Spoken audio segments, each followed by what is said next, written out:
Corona की तीसरी संभावित लहर को लेकर सरकार तैयारियों में लगी हुई है, जिसके मद्देनजर अब ऑक्सीजन प्लांट स्थापित करने पर जोर दिया जा रहा है। आज भी प्रधानमंत्री नरेंद्र मोदी ने उत्तराखंड से देश के विभिन्न स्थानों पर स्थापित किए गए 33 ऑक्सीजन प्लांट का वर्चुअल तरीके से उद्घाटन किया। रेवाड़ी के नागरिक अस्पताल में कैबिनेट मंत्री डॉक्टर बनवारी लाल मौजूद रहे।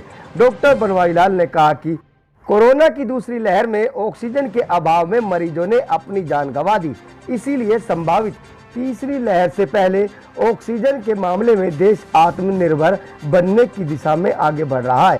आपको बता दें कि रेवाड़ी नागरिक अस्पताल में 500 लीटर प्रति मिनट ऑक्सीजन उत्पादन प्लांट का पहले ही लगाया जा चुका है और अब 1000 लीटर प्रति मिनट ऑक्सीजन प्लांट की यूनिट और स्थापित कर दी गई है, यानी 1500 लीटर प्रति मिनट ऑक्सीजन का उत्पादन करने में अब रेवाड़ी नागरिक अस्पताल सक्षम है। इसके साथ ही कोविड के बचाव के लिए मास्क लगाना, सामाजिक दूरी का पालन करने के लिए नेता लोगों से अपील करते रहते हैं, लेकिन खुद नियमों का पालन नहीं करते। आज भी मंत्री और डीसी सहित कुछ डॉक्टर्स ने ही मास्क लगाया हुआ था, बाकी सभी बिना मास्क के नजर आए, जिस पर डॉक्टर बनवारी लाल ने कहा वो अपील ही कर सकते हैं। त्योहारी सीजन में होने वाली भीड़ से भी एक बार फिर सावधानी बरतने की अपील की है। सहकारिता मंत्री डॉक्टर बनवारी लाल ने पत्रकारों से बातचीत करते हुए कहा कि बाजरे और आलू से एथेनॉल बनाने की शोध की जा रही है और अगर इसमें कामयाबी मिली तो रेवाड़ी महेंद्रगढ़ के किसानों को सबसे ज्यादा फायदा मिलेगा। डॉक्टर बनवारी लाल ने कहा कि बाजरे का इस्तेमाल ना के बराबर है। पिछले वर्ष भी बाजरे से बिस्कुट और अन्य खाद्य पदार्थ बनाने की दिशा में काम किया गया था।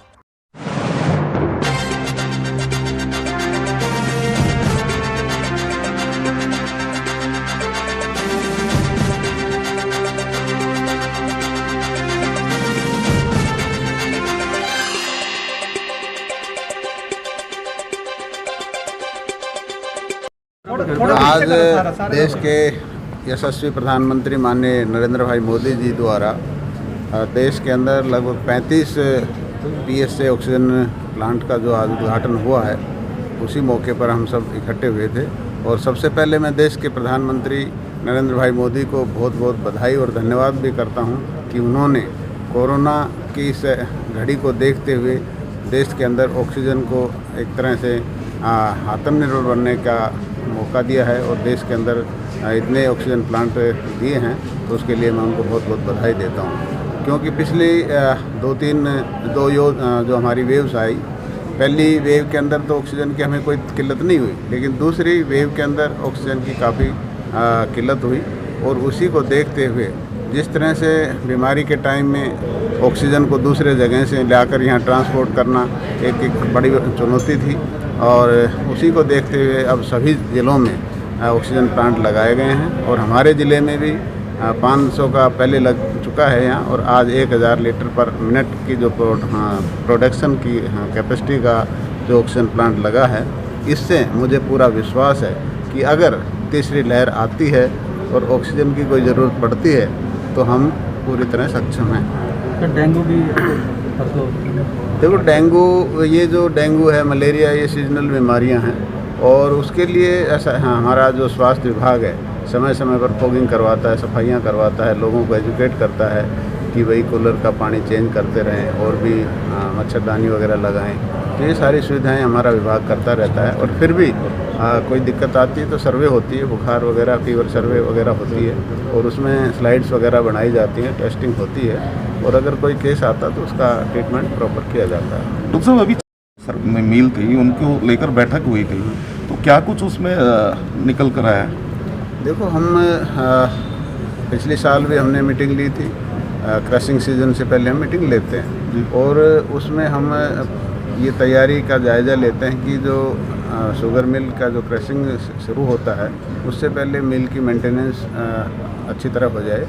और उसी की एक रिव्यू मीटिंग थी, और उसमें सभी एमडीज़ को बुलाया हुआ था शुगर मिल्स के, और उसमें हमने ये रिव्यू किया कि भाई आपकी पूरी तैयारी है क्या। तो सभी ने आश्वस्त किया कि हमारे मिल का मेंटेनेंस प्रॉपर हो चुका है, और जब हम शुरू करेंगे तो उसमें आगे कोई दिक्कत नहीं आएगी। तो कब तक पेराई स्टार्ट हो पाएगी?